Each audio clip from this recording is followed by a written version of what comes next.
Cyberpunk 2077 has seen a massive turnover in players and overall popularity in the past 2 weeks. So in this video we're going to go over why that is, how big this actually is, and what's in store for the future of Cyberpunk 2077.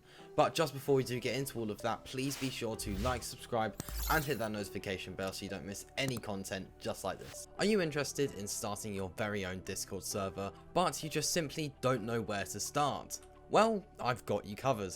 I've been using Discord daily for many years now, and in that time I've created and managed many servers, some of which have achieved over 5,000 active members. I've worked with YouTubers with over 150,000 subscribers and even cryptocurrency organizations. So whatever the server may be, I can confidently say that I'll be able to create and even manage an active server for your community. These servers will include really popular features and a very professional design.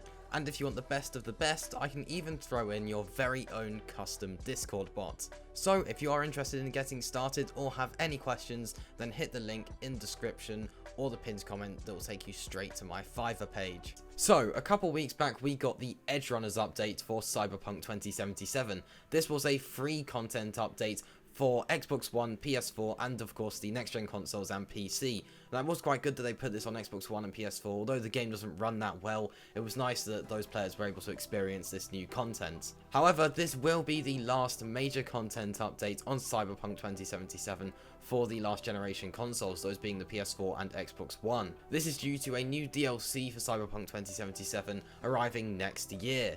This new DLC is called Phantom Liberty, and this is the first DLC for Cyberpunk 2077, and this is an adventure taking place in a new district within the sprawling Night City. Now this trailer doesn't really show much, it only really shows that your protagonist V is taking on an oath of allegiance to serve the new United States of America. Now obviously as we get closer to the release of this in 2023 we'll get some more information, but as of right now that's all we really know, and that it will be arriving on next gen consoles along with PC and Stadia, so it won't be on the last generation consoles, which in a way is probably a good thing since it's less work for the developers so they can focus more on fixing any bugs in the game.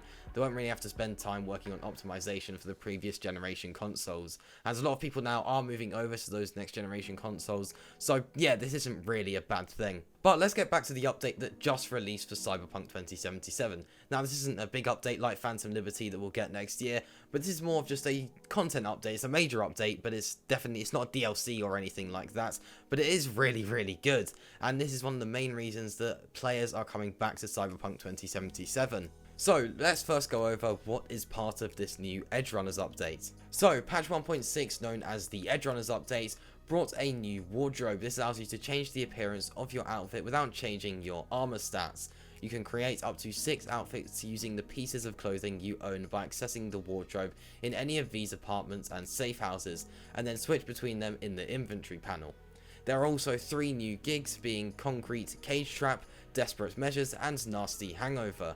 Then there are new weapons, 6 new firearms. We have the Kappa, the Senko LX, the Hypercritical Iconic Precision Rifle, the VST-37, the MA-70HB, and the QB. Not only that, there are also 5 new melee weapons, those being the Neurotoxin Knife, Punk Knife, Claw, Razor, and Cutomatic. Along with that, there is a great improvement, and that being cross progression. This feature allows you to transfer your progress from one platform to another. For example, I could complete a mission on PS5 and then I want to continue and complete another mission on PC with the same save, and all I have to do is just have the same account linked, and then I'll be able to just access that same save on my PC and continue where I left off. Now this is similar to what we have in The Witcher 3 with PC and Nintendo Switch, but this is just basically that but better, because we get it on more platforms and it is just a lot smoother to use, and it's really nice to see.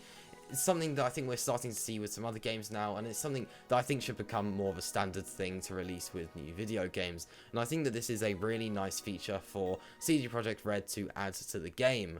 We also do have some Cyberpunk Edgerunners content, and I'm going to go and get into Cyberpunk Edgerunners in a bit, but we do have some new content around the new anime series.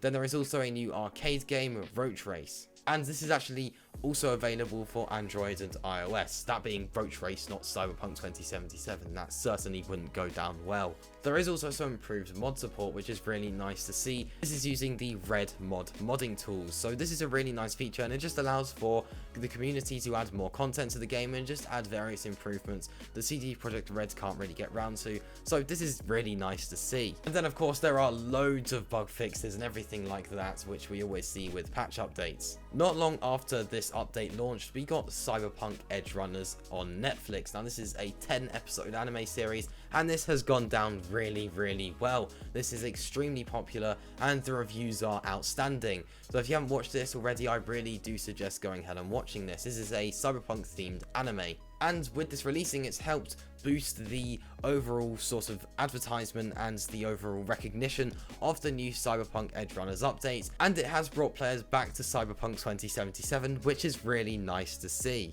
As of right now on SteamDB, Cyberpunk 2077 has 95,000 players on the game right now, with a peak of 125,000 today, and this is 6th on Steam, being the 6th most played game on Steam at the moment, and that is just below Grand Theft Auto 5, which is really impressive. As well as that, right now Cyberpunk 2077 is the best selling game on Steam, which is really good to see. We can see that Cyberpunk 2077 has had a major turnaround. In 2020 the game looked hopeless and it looked like it was just a complete disappointment, but CD Projekt Red have turned it around. The game is now playable. Of course it's still a very demanding game, but that's to be expected with such outstanding graphics, and the game is doing really well with it getting new content now, and then it's got a DLC launching next year.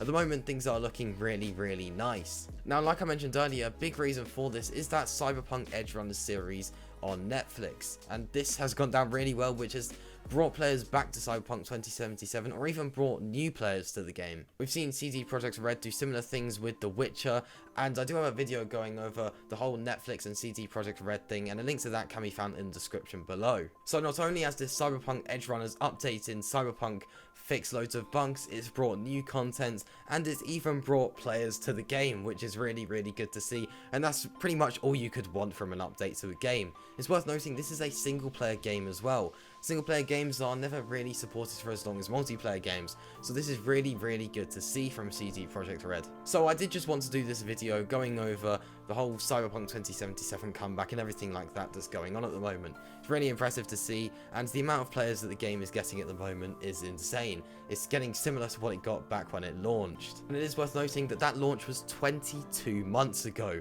So yeah, you really wouldn't expect this from a story game, and it is really impressive. It looks like it's sort of getting to the state that it should have launched in, and it's getting all of the praise that it deserved. Cyberpunk 2077 no longer seems like that unfinished game that was just made a meme. Right now it seems like a very good and professional game. So yeah, I did just want to do this video going over everything. I'd love to hear your thoughts on it down in the comments, and if you're playing Cyberpunk 2077 right now. If you did enjoy this video though, please be sure to like, subscribe, and hit that notification bell so you don't miss any content just like this. And if you are interested in starting your very own Discord server, a link to that can be found in the description and the pinned comment. So, I'll see you in the next one. Peace.